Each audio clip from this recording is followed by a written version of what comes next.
Welcome to the Reconnection Club podcast, the show that helps parents heal troubled relationships with their adult sons and daughters.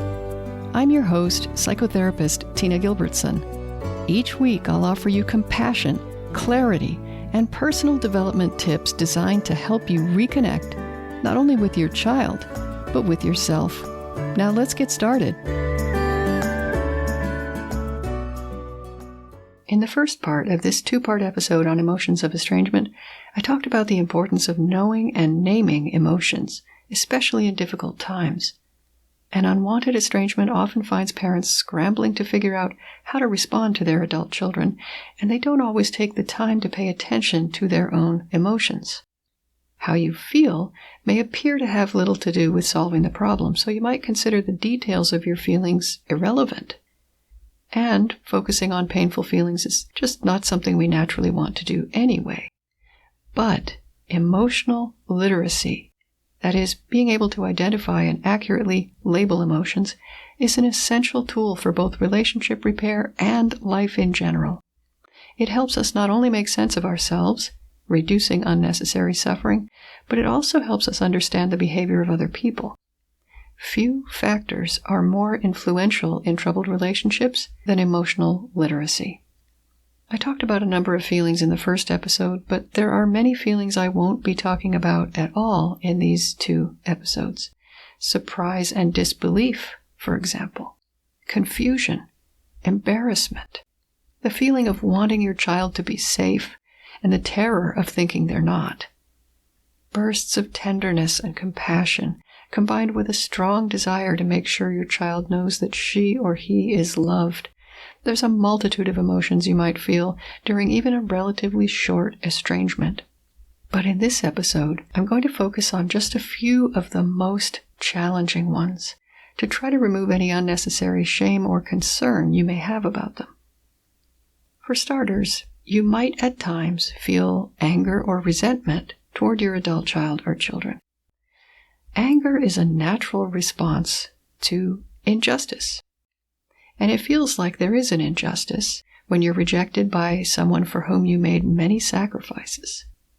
And resentment emerges from a sense of powerlessness in the face of that injustice.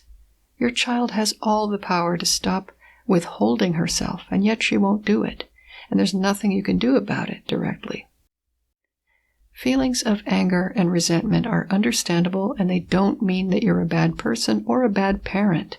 They're only problematic because, A, some people have a hard time allowing themselves to be angry, and B, some of the behavior those feelings encourage is not necessarily helpful to the cause of reconnection. If you feel angry and or resentful, it's good to be able to express those emotions with someone safe who will protect your privacy and support you, and also avoid denigrating your child or children. It may be tough to find someone like that in your social circle, so a local therapist who's good with emotions can provide a safe place for you to fully express feelings of anger and resentment. When you let yourself feel angry or resentful, you may find that there are other, softer feelings underneath. Your feelings may be hurt by things your child has said to you, or simply by the way he's acting. You may come into contact with some of that horrible, baseless shame I mentioned in the last episode. If you do find something else to look at underneath anger and resentment, remember to let yourself feel all of it.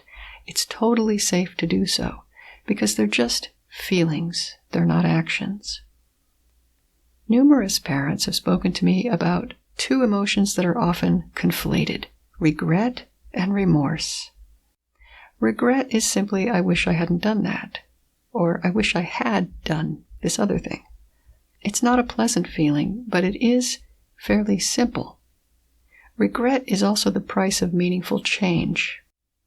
If you succeed in making positive changes in your relationship with your adult child or children, you may regret not having made certain changes sooner. But of course, you couldn't have done that because the conditions needed for those changes weren't in place yet. We're all subject to regret whenever we take action that changes our lives for the better.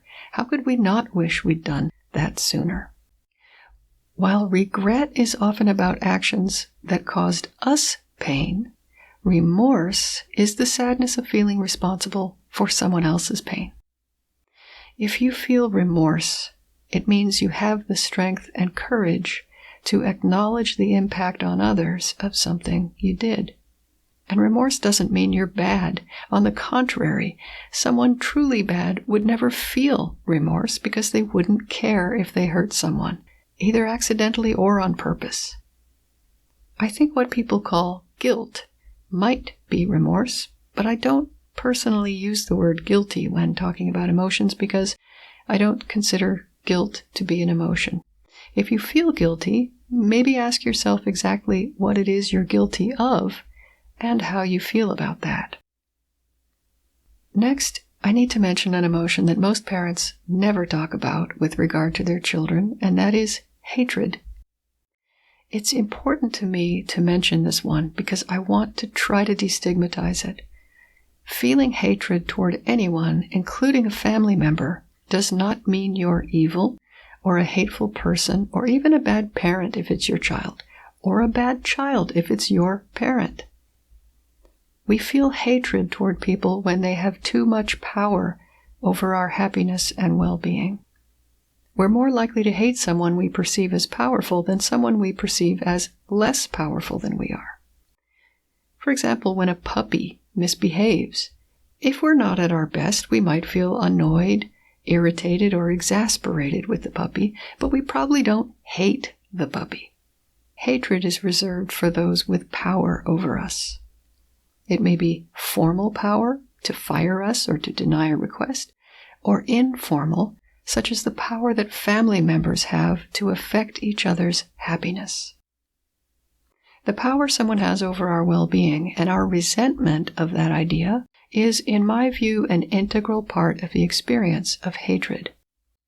And the more powerless we feel in general, the more susceptible we are to both resentment and hatred of anyone, including coworkers, neighbors, even strangers.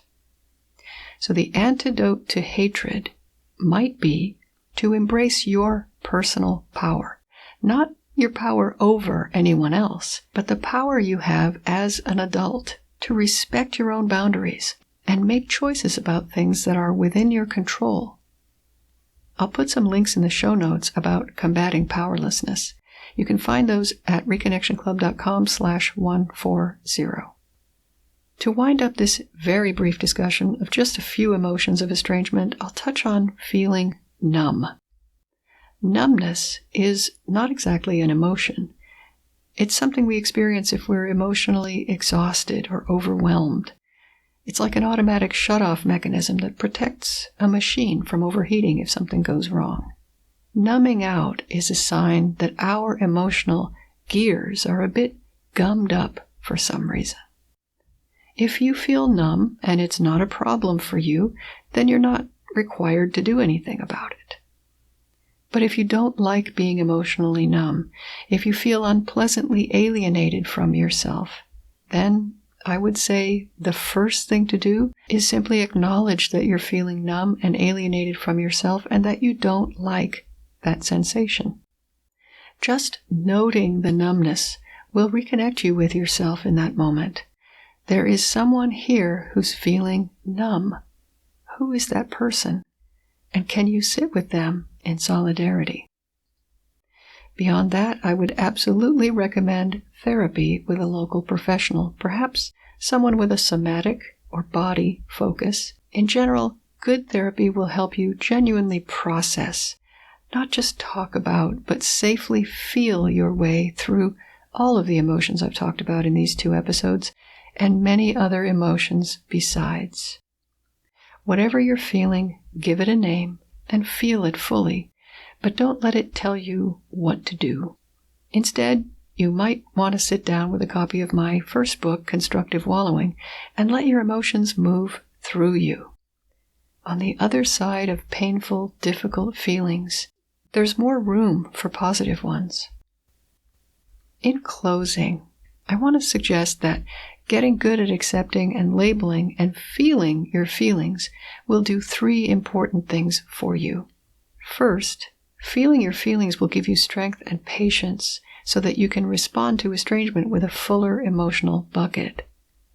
Second, by feeling your feelings, you will model emotional literacy and compassionate self-acceptance, 2 life skills that every adult child, estranged or not, can benefit from.